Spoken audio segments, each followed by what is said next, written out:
राष्ट्रीय जनता दल के जो लोग हैं वो सपोलों से कम नहीं है, सांपों से कम नहीं है। इनकी जो प्रवृत्ति है, राजनीतिक प्रवृत्ति, आप गौर करिए इन लोगों की प्रवृत्ति क्या रहती है। जिस तरह से अजगर किसी को निगल जाता है, ठीक उसी तरह से ये लोग किसी से टिकट के नाम पर पैसा उगाही करके निकल जाते हैं, किसी की संपत्ति लिखवा कर निकल जाते हैं। सजायाफ्ता है लालू प्रसाद यादव जी भ्रष्टाचार के आरोप में। तो ये लोग अपनी पार्टी के अजगरों को, अपनी पार्टी के घड़ियालों को, अपनी पार्टी के शार्क मछलियों को भ्रष्टाचार रूपी समुद्र से तो बाहर करेंगे नहीं, क्योंकि खुद ही उसमें संलिप्त है और जाकर ढोंग कर रहे हैं मछली पकड़ने का। राजनीतिक रूप से जो लोग सपोलो की तरह एक्टिव हों, हम उनको कंट्रोल कर सकते हैं। और नीतीश कुमार जी ने अपनी कार्यशैली से प्रूव किया है कि इस तरह के भ्रष्टाचारियों पर हम नकेल। जिस तरह से मुगलिया सल्तनत में अगर एक भाई को आगे बढ़ना होता था तो परिवार के अन्य सदस्यों का दमन करके आगे बढ़ा जाता था, ठीक उसी तरह की नूरा कुश्ती राजद के अंदर भी दिख रही है कि तेजस्वी यादव जी को अगर राजद की कमान अपने हाथ में लेनी है तो कहीं ना कहीं तेज प्रताप यादव को तो दबाना ही पड़ेगा ना। रामविलास पासवान जी दिवंगत हो गए, उन्होंने इतने मुश्किल से इस पार्टी को खड़ा किया था। किस तरह से चिराग पासवान जी ने अपनी नेगेटिव पॉलिटिक्स के वजह से इसको नस्तनाबूद कर दिया, यह जनता ने देखा है। भाई आप लंबे समय से जमुई के सांसद हैं, इतने लंबे समय में आपने 100 घंटे लगातार जमुई में नहीं बिताए होंगे। सिर्फ बंसी से मछली पकड़ने का ढोंग किया, आत्मविश्वास की कमी तो इनके अंदर है ही। और इन्होंने सोचा कि ये मछली पकड़ेंगे तो मत्स्यजीवी समाज के जो लोग हैं इनके समर्थन, इनके पक्ष में चले आएंगे, लेकिन सचमुच इन्होंने उनका अपमान किया है। नमस्कार, मेरा नाम वरुण झा है और आप जनता जंक्शन देख रहे हैं। बिहार विधानसभा उपचुनाव को लेकर राजनीतिक सरगर्मियां जो है वो तेज हो गई है। लगातार नेता प्रतिपक्ष तेजस्वी यादव हो या फिर सत्ता दल के कोई नेता हो, बयानबाजियों का सिलसिला जो है वो चल पड़ा है।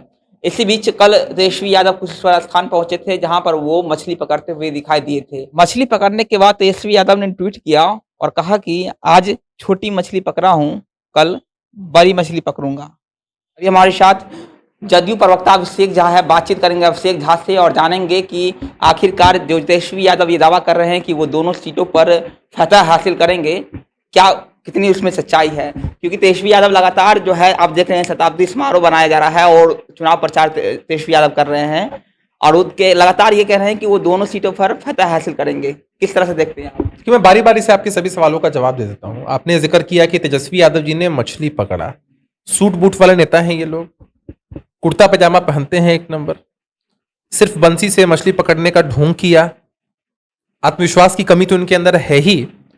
और इन्होंने सोचा कि ये मछली पकड़ेंगे तो मत्स्यजीवी समाज के जो लोग हैं इनके समर्थन, इनके पक्ष में चले आएंगे, लेकिन सचमुच इन्होंने उनका अपमान किया है। अरे भाई आप सचमुच जानना चाहते हैं कितनी कठिनाई से वो लोग अपना जीवन यापन करते हैं तो उतरिए ना तालाब में और देखिए ना कि कितनी कठिनाइयों के साथ मछलियों को पकड़ा जाता है और जीवन यापन के लिए किस तरह से वो लोग आगे बढ़ते हैं। तो आपने तो कोशिश की, लेकिन आपने हमेशा उन लोगों को अपमानित किया है। इसका जीता जागता उदाहरण है जिस तरह से आपने सन ऑफ मल्लाह अति पिछड़ा का बेटा मुकेश सहनी जी को अपमानित किया था, जो निषाद समाज के बड़े नेता हैं, और अपमानित करके उनको महागठबंधन छोड़ने पर मजबूर किया था और उनको हम लोगों ने यहाँ एनडीए में शामिल कराया और आज बिहार सरकार में वो मंत्री हैं, कितने सम्मानित जगह पर हैं, इस बात को बयां वो भी करते हैं अपने मुख से। आपने जिक्र किया कि हमारी पार्टी के साथी प्रवक्ता निखिल मंडल जी ने अजगर के साथ या सांप के साथ तस्वीर शेयर की है। देखिए राष्ट्रीय जनता दल के जो लोग हैं वो सपोलों से कम नहीं है, सांपों से कम नहीं है। इनकी जो प्रवृत्ति है, राजनीतिक प्रवृत्ति, आप गौर करिए इन लोगों की प्रवृत्ति क्या रहती है। जिस तरह से अजगर किसी को निगल जाता है, ठीक उसी तरह से ये लोग किसी से टिकट के नाम पर पैसा उगाही करके निकल जाते हैं, किसी की संपत्ति लिखवा कर निकल जाते हैं, या हर तरह से आम जनमानस हो उसका जो हक अधिकार है उसको निगलने की कोशिश करते हैं। सजायाफ्ता है लालू प्रसाद यादव जी भ्रष्टाचार के आरोप में।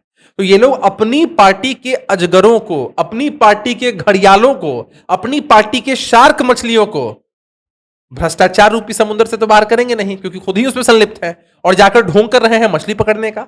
और हमारे साथी प्रवक्ता ने तो आपको संदेश देने की कोशिश की है इतने बड़े सांप को भी कंट्रोल करने की कि भाई हमारे नेता नीतीश कुमार जी, हमारी पार्टी जनता दल यूनाइटेड की विचारधारा ही रही है ना कि इस तरह के सांपों को हम कंट्रोल करके रखें। हम रुकना चाहेंगे। वो मछली पकड़े तो उन्होंने अल्लाह लोगों का उन्होंने अपमान किया है और आप सांप पकड़े तो आपने नहीं अपमान किया है सपेरों का। सांप कैसे, सांप अपमानित कैसे, आप ये समझिए, सुनिए ना, ये बताइए ना। राजनीतिकरण करना, उन्होंने राजनीतिकरण करने की कोशिश की। जब कहा गया कि तेजस्वी यादव में आत्मविश्वास की कमी है तो उन्होंने इस चीज को जोड़ा किससे कि मत्स्य जीवियों के लिए वो कह रहे हैं कि आत्मविश्वास की कमी है। भाई मैं अगर आप पर कहूं कि आप में आत्मविश्वास की कमी है, इसका यह मतलब थोड़ी होगा कि पत्रकारिता जगत के हर एक इंसान के अंदर आत्मविश्वास की कमी है। तो अपमानित तो उन्होंने किया ही है ना। और अगर हमारे साथी प्रवक्ता की तस्वीर अगर शेयर हुई है या उन्होंने शेयर की है, तो यह तो हमने दर्शाने की कोशिश की है ना कि बड़े से बड़ा इस तरह का भ्रष्टाचारी सांप हो, राजनीतिक रूप से जो लोग सपोलो की तरह एक्टिव हों, हम उनको कंट्रोल कर सकते हैं। और नीतीश कुमार जी ने अपनी कार्यशैली से प्रूव किया है कि इस तरह के भ्रष्टाचारियों पर हम कैसे कंट्रोल करेंगे, क्योंकि नकेल कसते हैं। बिहार में क्राइम रेट तो है और लगातार बढ़ता जा रहा है, बेरोजगारी बढ़ती जा रही है, और आप बोल रहे हैं कंट्रोल कर रहे हैं। कंट्रोल किस चीज पर कर रहे हैं? भ्रष्टाचारियों पर? क्या हमको नहीं लगता भ्रष्टाचारियों पर कंट्रोल हो रहा, क्योंकि जनता दरबार में आए दिन हजारों फरियादी आते हैं जो भू माफियाओं से परेशान रहते हैं। देखिए, हो सकता है कि आप उत्तेजना में इन चीजों को कह रहे हो। मैं तो फैक्ट बता रहा हूं। मैं भी फैक्ट ही तो डिस्कस करूंगा। आपने सवाल पूछा है, इत्मीनान से उसका उत्तर भी तो सुन लीजिए। नीतीश कुमार जी की ही सरकार है जहां पर डीजीपी स्तर के पदाधिकारियों तक पर कार्रवाई होकर उनकी संपत्ति की कुर्की जब्ती हो गई है। पूरे विश्व में कोई ऐसा देश या ऐसा प्रांत आप बता सकते हैं जो क्राइम फ्री हो और जीरो हो? हमारी प्राथमिकता क्या होती है? हमारी प्राथमिकता है क्राइम और करप्शन के साथ कोई समझौता नहीं है। जब भी किसी तरह की कोई घटना घटती है, उस घटना का के लिए प्रशासन के ऊपर या सरकार की तरफ से सख्त दबाव होता है कि ऐसी घटनाओं के पीछे जो लोग संलिप्त उन पर कार्रवाई की जाए। कार्रवाई होती भी है। जितनी घटनाएं घटी हैं, आप किसी पटना शहर में घट रही घटना की बात करें या बिहार के सुदूर देहात के इलाकों में अगर आप बात करें, हर जगह महमदपुर कांड हुआ था कुछ दिन पहले, अभी भी आरोपी फरार है। देखिए, एक टाइम फ्रेम होता है। बहुत सारी घटनाएं हैं जिनका उद्भेदन एक सीमित समय के अंदर हो जाता है, और बहुत सारी ऐसी घटनाएं होती हैं जिसमें आरोपी अगर फरार है या बाकी सारी चीजें हैं, पुलिस और प्रशासन लगा हुआ रहता है कि भाई हम उस घटना का उद्भेदन करेंगे। आपने देखा है ना कि कई सारे ऐसे हत्याकांड हैं जिसपे पुलिस को क्रिटिसाइज किया जा रहा, सरकार को क्रिटिसाइज किया जा रहा था, लेकिन लगातार सतत रहने से ही सफलता मिलती है।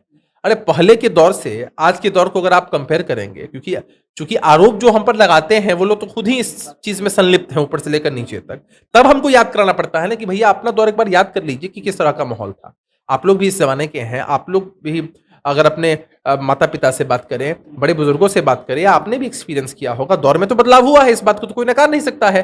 तो अगर नीतीश कुमार जी अपनी जनता से रूबरू होते हैं, जनता दरबार में लोग अपनी फरियाद उनके पास कहते हैं, तो ये तो अच्छी बात है ना। ऐसा तो नहीं कहा जा सकता है ना कि किसी प्रदेश में कोई शिकायत ही नहीं हो सकती है। शिकायत होना हर प्रदेश में है, लेकिन उन शिकायतकर्ता की बात सुनना, 10 सेकंड जी 10 सेकंड ही सुनते हैं मुख्यमंत्री जी। निष्पादन न होना, कार्य निष्पादन होने से ना मतलब है। मुख्यमंत्री जी ने बात को सुना और संबंधित विभाग को डायरेक्ट कर दिया। अरे मुख्यमंत्री जी सूबे के मुखिया हैं, लेकिन उनके अंदर कार्य करने वाले जो मंत्री परिषद के सदस्य हैं वो तो हर डिपार्टमेंट में है। डिपार्टमेंट वाइज लोगों को बुलाया जाता है और वहां भेजा जाता है। टेलीफोन वो करते हैं, लोगों की बातों को सुनते हैं। कोई अगर अपनी बात को लंबी तरीके से भी कहेगा तो भी सुनेंगे वो। तो कोई अगर इस तरह से जनता से कनेक्ट हो रहा है, मुख्यमंत्री जिन्होंने जनता दरबार के कॉन्सेप्ट की शुरुआत की है, और उसको क्रिटिसाइज करने के लिए कोई गलत चश्मे से देखेगा तो देखे। हमारे नेता इस बात की परवाह नहीं करते हैं, हम लोग भी परवाह नहीं करते हैं कि कोई इसको कम समय के हिसाब से आंकता है। अरे जनता से हमारा जुड़ाव है, हमारा जो डेडिकेशन है वो जनता के लिए है, समर्पण जनता के लिए है। जनता इस बात को महसूस करती है और हमारे लिए यही सर्वोपरि है। आपने कहा बिहार में विकास हो रहा है, बिहार में बदलाव हो रहा है। चिराग पासवान जी ये कह रहे हैं कि अगर वो जीतते हैं तो कुछ स्थान में सड़क बना देंगे, सड़क वहां पर नहीं है। अपने लिए राजनीतिक सड़क बनाए, बेहतर होगा। रामविलास पासवान जी दिवंगत हो गए, उन्होंने इतने मुश्किल से इस पार्टी को खड़ा किया था। किस तरह से चिराग पासवान जी ने अपनी नेगेटिव पॉलिटिक्स के वजह से इसको नस्तनाबूद कर दिया, यह जनता ने देखा है। भाई आप लंबे समय से जमुई के सांसद हैं, इतने लंबे समय में आपने 100 घंटे लगातार जमुई में नहीं बिताए होंगे, जहां तक मेरी जानकारी है उसके हिसाब से। तो जो लोग इस तरह के वादे करते हैं ना, ये लोग हवाई हेलीकॉप्टर वाले नेता हैं।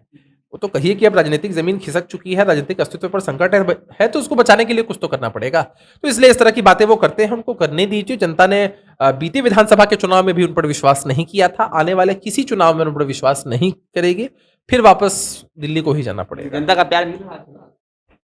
अब जनता का प्यार मिल रहा है, यह तो चुनाव के नतीजों से साबित होता है ना।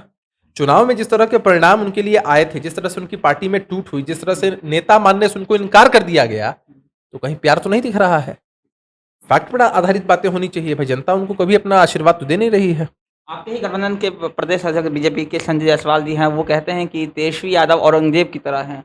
जिस तरह से औरंगजेब ने अपने बड़े भाई को समाप्त कर दिया था, उसी तरह वो अभी अपने बड़े भाई तेज प्रताप को राजनीतिक स्तर से समाप्त कर रहे हैं। देखिए, पारिवारिक पार्टियों में अमूमन ऐसा देखा गया है।